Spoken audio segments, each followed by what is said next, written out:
लहरी और भगवान बुद्ध आत्मज्ञान की खोज में तपस्या कर रहे थे। उनके मन में विभिन्न प्रकार के प्रश्न उमड़ रहे थे। उन्हें प्रश्नों का उत्तर चाहिए था, लेकिन अनेक प्रयासों के बाद भी उन्हें सफलता नहीं मिली। वे आत्मज्ञान की प्राप्ति के लिए कठोर तपस्या करने लगे, अनेक कष्ट सहन किए, कई स्थानों की यात्राएं की, परंतु जो समाधान उन्हें चाहिए था वह उन्हें नहीं मिला। एक दिन उनके मन में कुछ निराशा का संचार हुआ। सोचने लगे, धन, माया, मोह, संसार की समस्त वस्तुओं का भी त्याग कर दिया, फिर भी आत्मज्ञान की प्राप्ति नहीं हुई।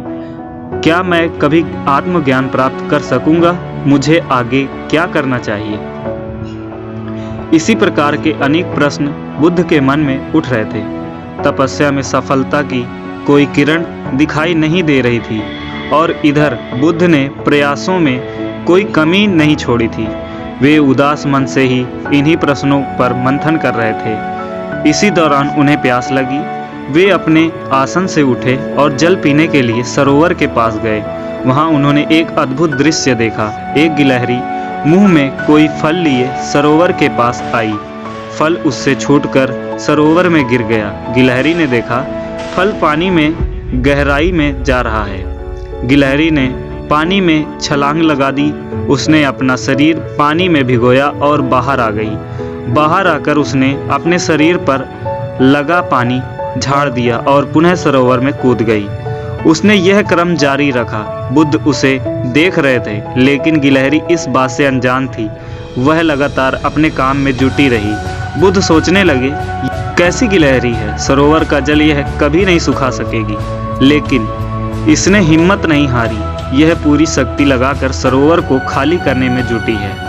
अचानक बुद्ध के मन में एक विचार का उदय हुआ। यह तो गिलहरी है, फिर भी अपने लक्ष्य को प्राप्त करने में जुटी है। मैं तो मनुष्य हूँ। आत्मज्ञान प्राप्त नहीं हुआ तो मन में निराशा के भाव आने लगे। मैं पुनः तपस्या में जुट जाऊंगा।